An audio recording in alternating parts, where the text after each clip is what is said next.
네, 오늘 말씀은 말씀 제목이 마음을 쏟으라라는 말씀 제목으로 말씀을 전하려고 합니다. 근데 오늘 본문이요. 우리가 좀 읽었지만 조금 특별합니다. 어떤 내용일까요? 오늘 본문이 어떤 내용인가 하고 봤더니 처음부터 무시무시한 말이 나온다라는 거죠. 하나님께 호소한다라는 겁니다.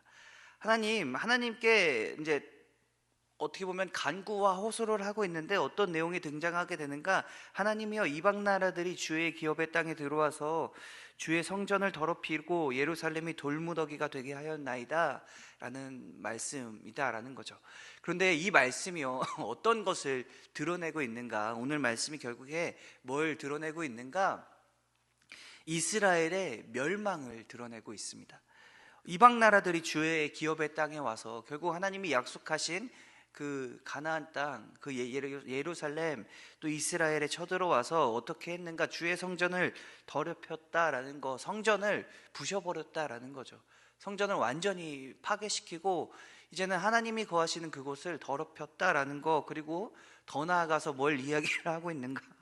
예루살렘이 돌무더기가 되게 하였나이다.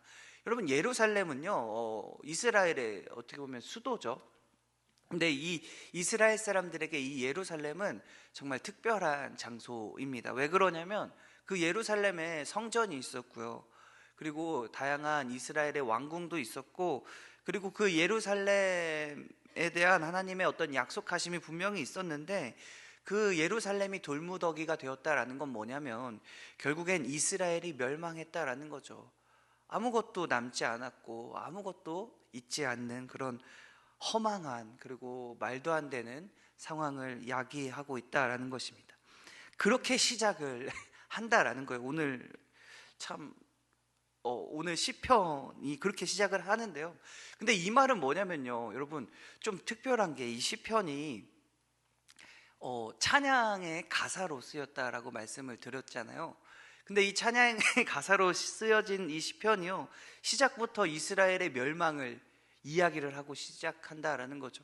뭔가 너무나 암울한 상황과 뭔가 너무나 비참한 상황을 가지고 시작한다라는 거예요.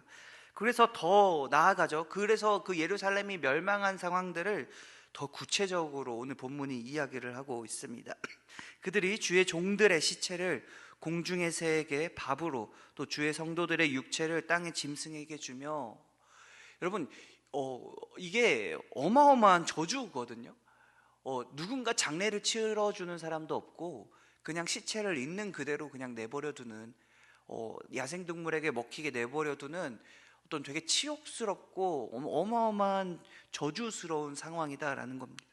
그래서 하나님께서 사울을 또 저주하시고 또 이스라엘의 많은 악한 왕들을 저주하실 때 뭐라고 말씀하시는가? 오늘 본문에 있는 이 구절, 너가 죽게 될 텐데, 그 이스라엘의 많은 악한 왕들이 죽게 될 텐데, 그 죽게 되고 나서 그 시체를 아무도 장례를 치러주지 못하고 그냥 땅에 내버려둬서 공중의 새에게 밥으로, 또 들짐승에게 밥으로 넘겨주겠다라는 그런 본문들이 등장하게 된다라는 거죠. 근데 이 너무나 치욕스러운 상황이요, 지금 이스라엘 백성들에게, 이스라엘 전역에서 벌어지게 되었다라는 사실을 오늘 이 시편이 이야기를 하고 있다라는 것입니다.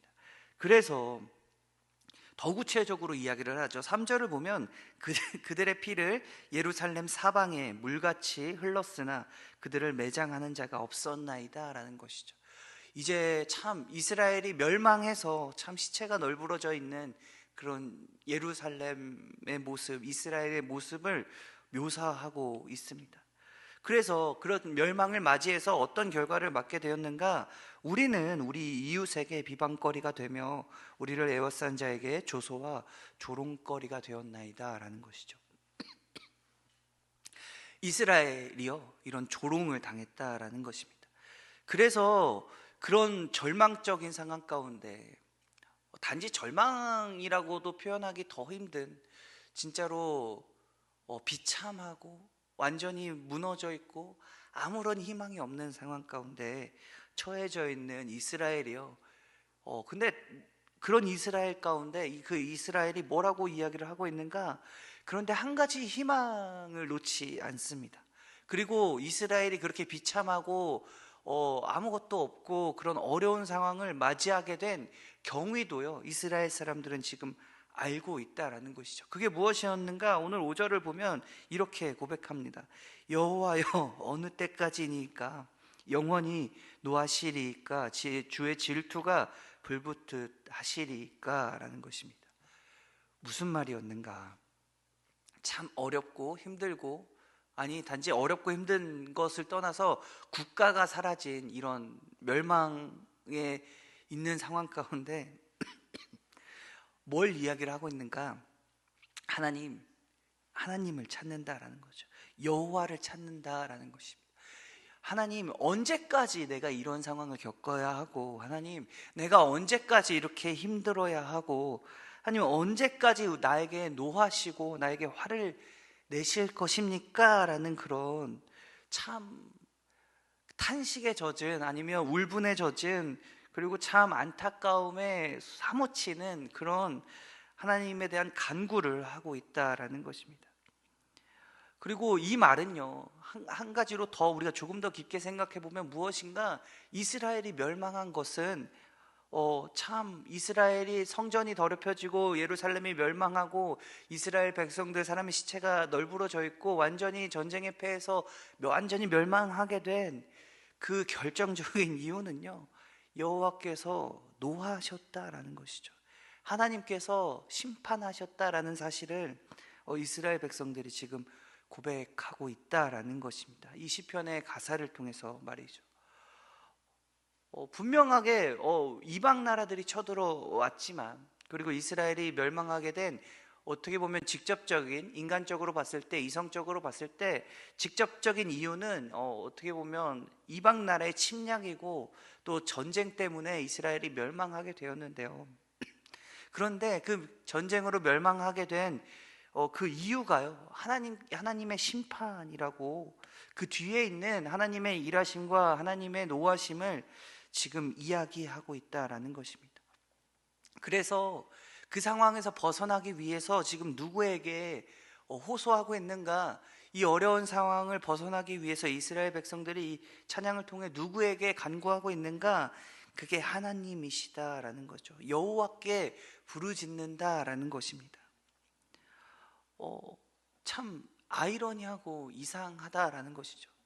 이거를요, 조금 우리가 쉽게 이해를 해보려면 어떤 상황인가 봤더니요, 일제 강점기를 우리가 겪었죠. 우리가 너무나 잘 알고 있는 일제 침략의 어떤 사건들을 겪게 되었는데, 이제는 뭐 매국노로 인해서 대한민국이 사라지게 됩니다. 한일 합병이 되게 되죠. 그래서 나라를 잃게 됩니다. 우리나라가 그런 상황 가운데 처하게 되는데, 그 상황 가운데 우리의 역사를 살펴보면 독립운동을 진행을 했죠. 나라를 독립하기 위해, 일본에서 벗어나기 위해, 그리고 우리나라의 정체성을 지키기 위해 수많은 노력들과 희생들과 아픔들이 있었다라는 것입니다. 그런데 그렇게 생각을 해보면 너무나 그렇게 하는 게 맞는데, 우리를 공격하고 우리를 침략하고 우리를 힘들게 한 그 일본이라는 대상에 대해서 저항하는 운동들이 나타났다라는 것입니다. 그런데 그런 저항도 분명히 있었겠지만, 이스라엘을 멸망시킨 그 나라에 대한 저항도 분명히 있었겠지만요. 근데 그것보다 이스라엘 백성들이 지금 시를 지어서 찬양의 가사로 불렀던 내용을 보면, 그것보다 뭐에 집중하고 있는가? 하나님께 집중하고 있음을 보여주고 있습니다. 독립운동을 한 게 아니라 하나님께 호소하고 있다라는 것이죠. 뭔가 실제적인 운동을 벌였을 수도 있으나, 그런데 결정적으로 우리가 회복되기 위해서 가장 먼저 선제되어야 할 것이 뭐냐? 하나님과의 관계 회복임을 지금 이 찬양의 가사를 통해서 말씀하고 있다라는 것입니다. 참 이상하죠. 그리고요, 이 세상 사람들이 봤을 때, 일반적으로 봤을 때 이상할 수밖에 없습니다. 그렇게 해서 독립이 되겠는가? 그렇게 해서 정말로 회복이 되겠는가? 그렇게 해서 그 삶 가운데 진짜로 하나님의 그 역사하심과 인도하심을 통해서 삶이 회복되겠는가? 아니, 나라가 다시 세워지겠는가? 그런 의문들이요, 현실적으로 정말 크게 다가왔을 것입니다. 그런데 여러분, 이게요, 이스라엘은요, 이게 역사 가운데 이미 너무 이스라엘 사람들에게는 참 좋은 일인데, 실제로 그렇게 해서 이스라엘이 회복되었고요, 실제로 하나님과의 관계를 통해 이스라엘이 지금도 여전히 이 지구상에 있음을 볼 수 있습니다. 어떻게 그런 일들이 가능했는가?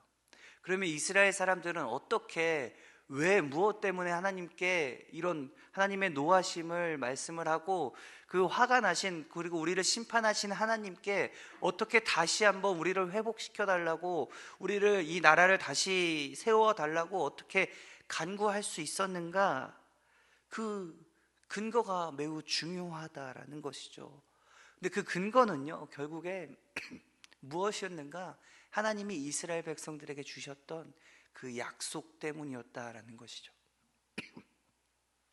이미 이스라엘은 너무나 많은 침략과 너무나 많은 전쟁과 너무나 많은 아픔들을 이미 사전에도 많이 겪었습니다. 그런데 이렇게 멸망할 때까지는 느끼지 않았는데, 이제는 멸망까지 해버렸다라는 것이죠. 아무것도 남지 않은 상황 가운데, 그럼 이스라엘에게 남은 건 무엇인가? 결국에 이스라엘 백성들에게 남은 것, 어떤 자신의 이스라엘 나라의 권력과 병사와 군대와 어떤 재산과 어떤 능력이 남은 게 아니라, 아무것도 남지 않은 상황 가운데, 내가 아무것도 이룰 수 없는 상황 가운데 남는 것, 결국 그 남은 것은 무엇이었는가? 하나님의 약속이었다라는 것이죠. 그래서 이스라엘 사람들은요, 아무것도 없는 상황 가운데서, 바랄 수 없는 상황 가운데서 간구하고 있다라는 것입니다. 하나님 도와주세요 라는 그 간구를, 하나님의 약속을 이루어 주세요 라는 간구를 지금 하나님께 호소하고 있다라는 것이죠. 참, 그래서 그 울분과 그 침략을 당했고 멸망했던 울분과 아픔과 그런 절망을 하나님께 쏟아냅니다. 어디서 볼 수 있는가? 너무나 슬픈 일들을 겪었고, 그리고 우리가 당한 이 아픔과 이 고난이요, 결코 그냥 용서할 수 있는 고난이 아니고, 그들을 뭐라고 이야기하는가? 지금 저주하고 있습니다. 우리 이방 나라, 우리를 공격한 그 이방 나라들과 또 우리를 비방했고 조롱했던 그 모든 우리의 원수들에게 하나님께서 그들을 심판하시기를 요청하고 있다라는 것이죠.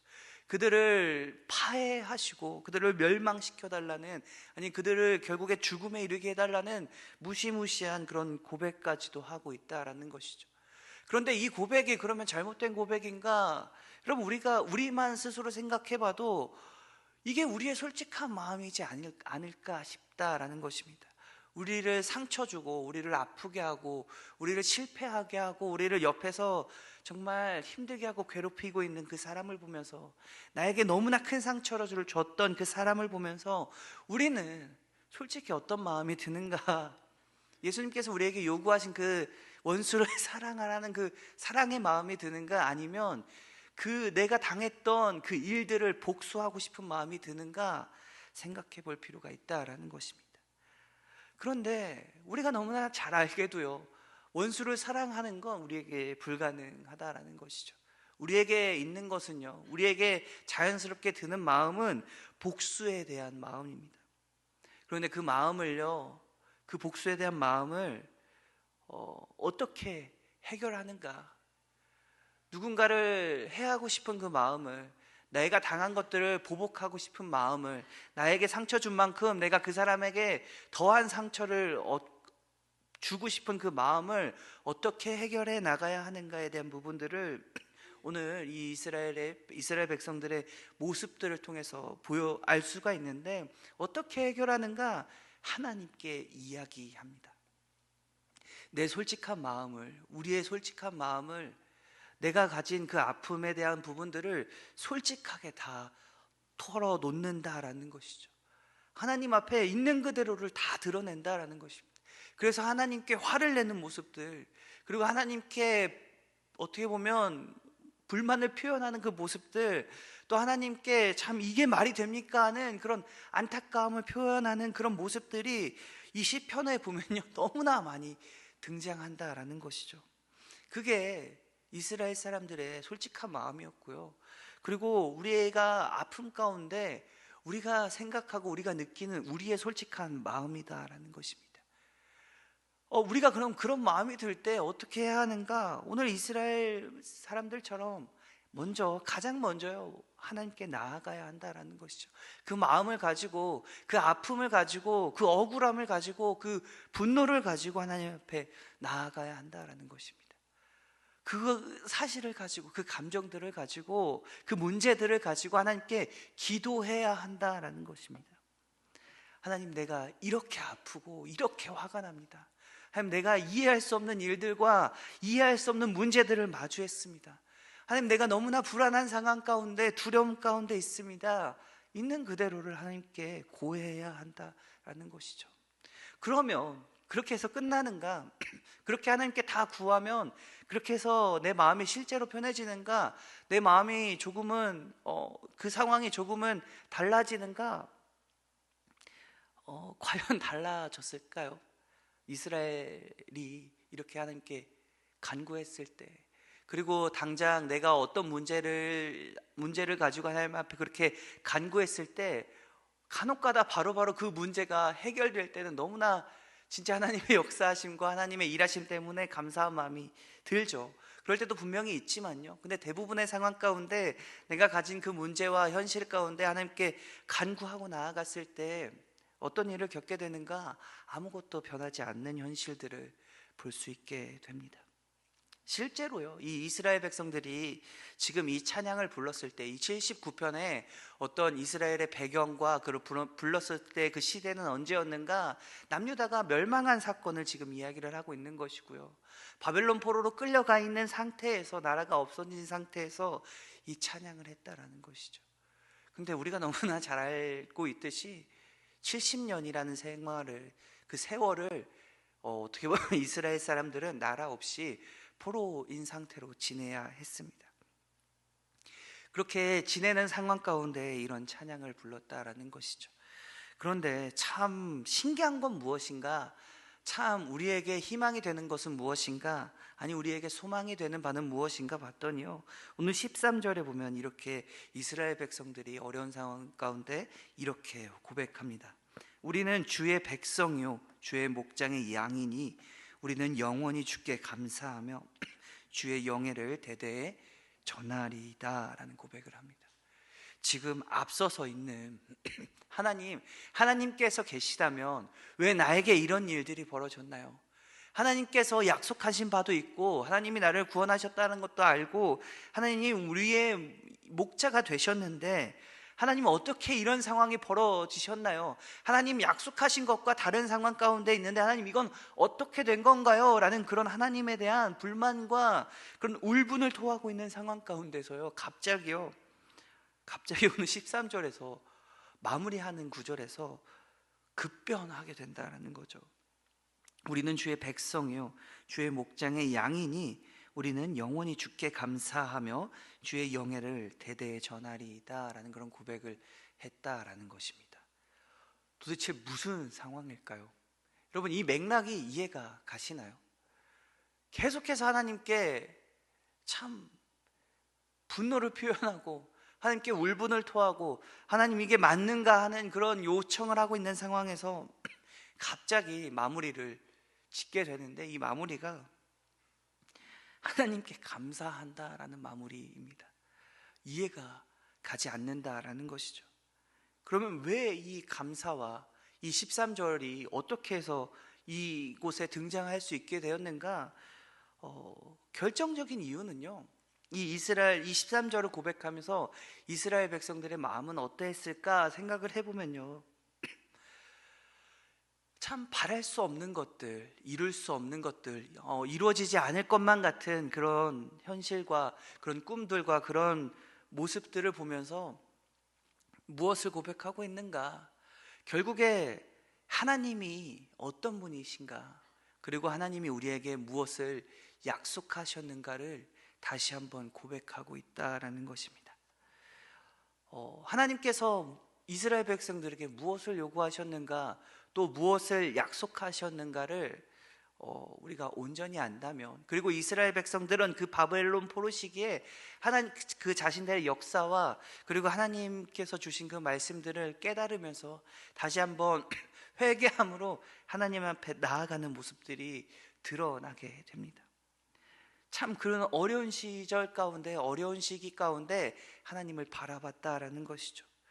그래서 어찌 보면 더욱더 크게, 더욱더 간절히, 더욱더 하나님께 의지할 수밖에 없는 상황 가운데 있었다라는 것입니다.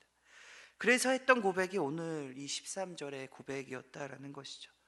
나에게는 아무것도 없어서, 내가 할 수 있는 일이 아니기에, 그것들은 현실적으로 불가능하기에, 내가 이룰 수 없는 일이기에 무엇을 하게 되었는가, 있을 수 없는 일이기에 어떻게 하게 되었는가, 하나님 앞에 나아가고 하나님께 간구했다라는 것이죠.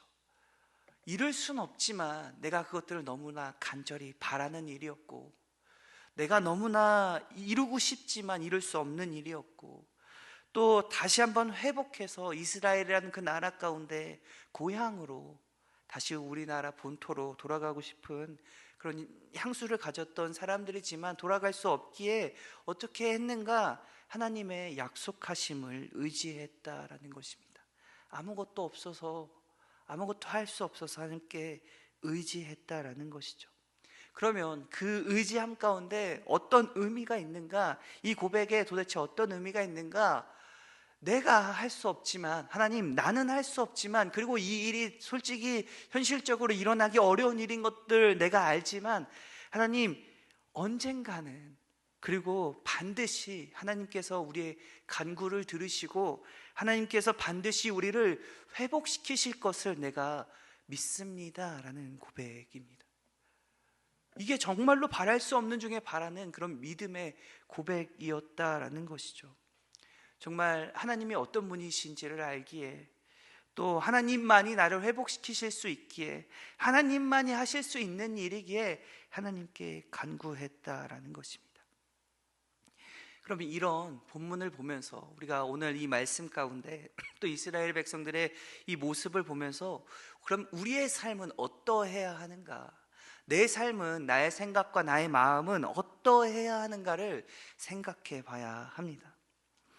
여러분들이 다양한 상황 가운데 있고, 다양한 현실 가운데 있고, 또 다양한 아픔들과 또 다양한 어떤 문제들을 가지고 있을 줄 압니다. 그런데 여러분, 우리가 잊지 말아야 할 것은요, 내가요, 내 삶을 과연 책임질 수 있는가를 생각해 봤으면 좋겠습니다. 내가 내 삶을 과연 책임질 수 있는가? 내가 내 능력으로, 내가 가진 것들로 내 삶을 유지해 나갈 수 있는가? 내가 가진 것들로 과연 내 꿈을 이룰 수 있는가? 내가 가진 것들로 내가 건강하고 영원히 행복하게 살 수 있는가 생각해 봐야 한다라는 것이죠. 여러분, 할 수 있으신가요? 간혹가다 뭐 할 수 있지, 간혹가다 그거에 대한 자신감을 가지고, 또 자기의 삶을 자기가 책임지지 않으면 어떻게 그 누구도 책임져 주지 않아 라는 생각을 가진 분들도 계실 수 있습니다.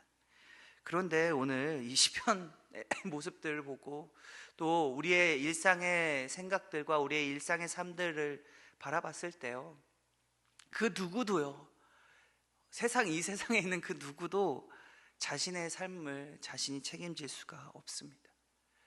하나님께서 우리의 생명을 걷어가신다면요, 그 생명을 걷어가심을 막을 수 있는 사람이 과연 있을까라는 것이죠. 아무도 자신에게 일어날 한치 앞의 미래, 그리고 자신에게 일어날 그런 어려운 상황들을 그 누구도요, 온전히 대처할 수 없고, 온전히 막을 수 없고, 온전히 해결할 수가 없습니다. 그런데 그렇게 하실 수 있는 분이 계시다라는 것이죠. 우리와 함께 하시고 우리의 삶에 있는 사실상 모든 문제들과 모든 아픔들과 모든 시간들 가운데 모든 것들을 우리에게 해결해 주시고 우리를 구원해 주실 수 있는 분이 우리와 함께 계신다라는 것입니다. 그래서요, 내가 할 수 있는 작은 일들도, 내가 이뤄낼 수 있는 작은 것들도 참 내가 아무것도 아닌 것처럼 해낼 수 있는 그런 모든 일들 가운데 우리는 반드시 무엇이 필요한가? 하나님을 바라보는 것이 필요합니다. 이스라엘 백성들이 하나님 앞에 간구했던 것처럼 참 우리도 하나님 앞에 그 간구함이 필요하다라는 것이죠. 우리가 하나님께 나아가는 것, 우리의 마음을 쏟아내는 것, 나의 있는 그대로를 하나님 앞에 그대로 기도하는 것이 우리에게 가장 먼저 필요하다라는 것입니다. 그런데 그렇게 하기까지가 참 쉽지 않죠. 우리가 마음을 하나님께 쏟는 것 자체가요, 사실은 참 어려운 일입니다. 내가 하나님이 어떤 분이신지도 잘 모르겠고, 하나님이 나에게 원하시는 일이 무엇인지도 잘 모르겠고, 그리고 하나님은 나와 함께 계시는 게 아니라 저 멀리 계신 것만 같은 그런 느낌이 들 때가요, 너무나 많기 때문이죠. 우리의 삶을 살아가다 보면 사실 하나님이 함께 하심보다 참 내 뜻대로 내 결정대로 그냥 상황에 맞춰서 모든 일들이 진행되는 경우가 너무나 많다라는 것입니다. 그럼 그 가운데 과연 하나님은 어디 계시는가? 우리가 하나님을 인식하지 못하고 하나님께 간구하지도 않으며 하나님 앞에서 멀어진 상황 가운데 하나님은 어디 계시는가? 여러분, 그런 상황 가운데서도요, 여전히 나와 함께 계신다라는 것이죠. 아무것도 없어 보이는 상황 가운데, 그 이스라엘 가운데 하나님이 함께 하셨던 것처럼, 여러분, 우리가 하나님을 잊고 하나님을 떠나고 하나님 앞에서 멀어지는 것만 같은, 아니 하나님이 어떤 분이신지를 인식하지도 못하는 상황 가운데 있을지라도요, 하나님은 우리와 함께 계신다라는 것이죠. 왜 그럴까요? 왜 그렇게까지 다 우리와 함께 하시고 우리에게 은혜 베푸시며 우리를 인도하시는가? 그게 하나님께서 우리에게 약속하신 바이기 때문입니다. 이스라엘 백성들이 아무것도 없는 상황에서 하나님을 의지할 수 있었던 가장 큰 것은 하나님의 약속 때문이었던 것처럼, 여러분, 하나님이 우리에게 예수 그리스도를 통해서 우리를 구원하셨음을 이미 증거하셨고요, 또 하나님이 우리를 향한 마음을 드러내셨고, 또 우리의 구원자가 되셨으며, 또 우리의 모든 관계를 회복시키셨음을 우리 이 말씀을 통해서 우리에게 전하셨습니다.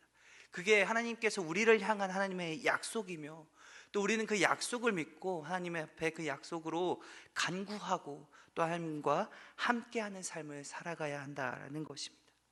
그래서 이 하나님의 함께하심을 우리가 온전히 경험할 수 있는 것, 그리고 하나님이 그 구원하심을 내가 온전히 경험할 수 있는 것, 그리고 내가 그 하나님의 함께하심과 구원하심을 우리가 우리의 삶 속에서 정말 잘 경험할 수 있는 것이, 우리가 그렇게 하나님을 아는 것이요, 우리의 삶에 가장 복된 일이고 가장 행복한 일이며 가장 의미 있는 일이 되게 됩니다. 그래서 우리에게 정말 필요한 것은 무엇인가? 그럼 현실적으로 우리가 정말 그 하나님을 알아가기 위해서 내가 할 수 있는 가장 첫 단계가 무엇인가? 내가 정말 할 수 있는 게 무엇인가? 그게 기도입니다. 우리가 말씀을 읽고 기도하는 것이다 라는 것이죠. 하나님이 어떤 분이신지 내가 알게 해주세요 라는 그 기도를, 그리고 지금 내가 무슨 상황인지, 내가 어떤 아픔을 겪고 있는지, 내가 무슨 생각을 하고 있는지를 있는 그대로 하나님 앞에 고백하는 것이, 여러분, 우리에게 가장 첫 번째이며 가장 중요한 단계다라는 사실을, 가장 중요한 일임을 우리가 기억하며 정말 하나님 앞에 마음을 쏟고 나의 모든 것들을 하나님께 있는 그대로 고백하는 우리 청년부 되시길 간절히 소원합니다.